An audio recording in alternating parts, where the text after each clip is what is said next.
What's up guys, this is Balázs from Racing Brick. In this video I will show you another gift with purchase set by LEGO, the 40450 Amelia Earhart tribute set.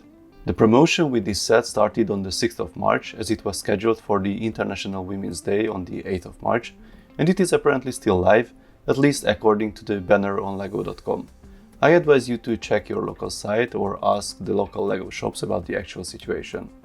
Interestingly, if you click on the banner, then you will only see a list of sets to purchase, but if you search for the set number, then you will find the product page and an interview with Mel Caddick, who designed this cool set.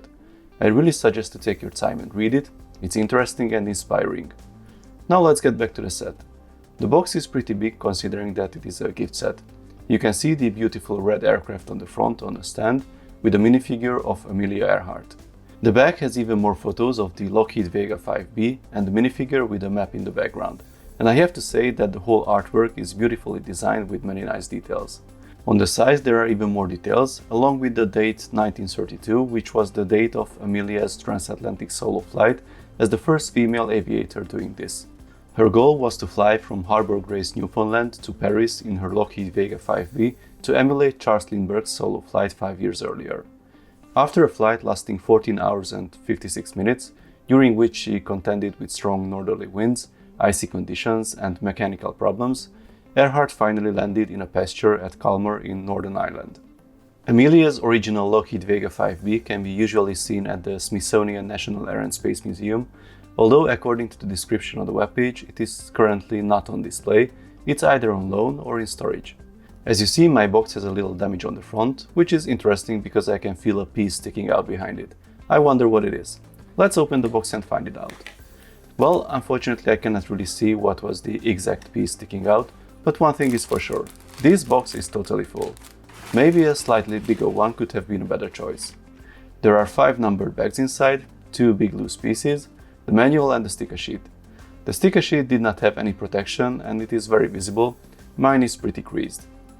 The manual also has some slight damage. On the first pages you can read about Amelia Earhart and the historic flight. The building process is split into 2 phases. First we build the aircraft, then the stand and the minifigure. Let's start. Interestingly, the building starts upside down with some colorful pieces added to the non-visible places. Then comes the core, which has studs on both sides thanks to the various different parts used. Those pieces will help to keep the 2 inverted main sections together. You can see the yellow brick-built line on the side, which continues with a stickered piece towards the front. Here comes the inverted bigger section of the fuselage, and the 2 sections are firmly attached. The yellow brick-built stripes are followed towards the end by stickered tiles.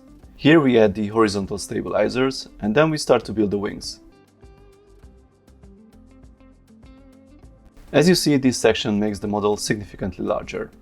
The cockpit windshield seems to be rather small for the first sight, but at this scale even one stud difference would be huge, and I guess there was no more appropriate solution.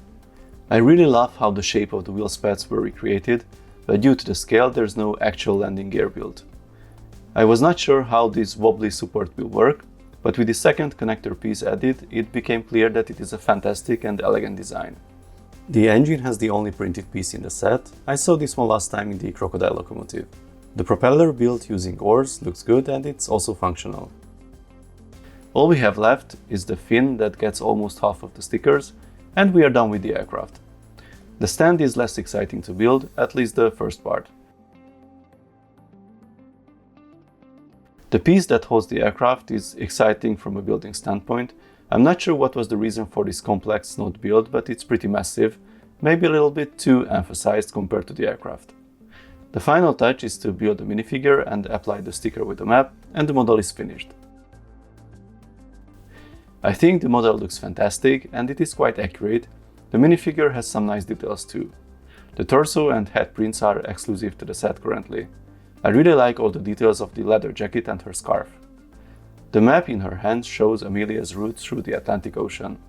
We really get a lot of quality content in a gift set. I only have one complaint, but that's actually more like a wish. It could have been really cool to see a slightly bigger version that has space inside for the minifigure. This is not the first tribute set created by LEGO, and I really hope it is not the last either. I would love to see these being sold as regular sets and not running out of stock in a few weeks as a gift with purchase. Amelia Earhart and her Lockheed Vega was the perfect inspiring choice for all LEGO fans for International Women's Day. I really suggest to try to get this set while stocks last. Please let me know your thoughts in the comments. If you like this video, then please give it a thumbs up. You can also subscribe and tap the notification bell if you don't want to miss my LEGO reviews and other LEGO RC videos. See you next time, bye bye.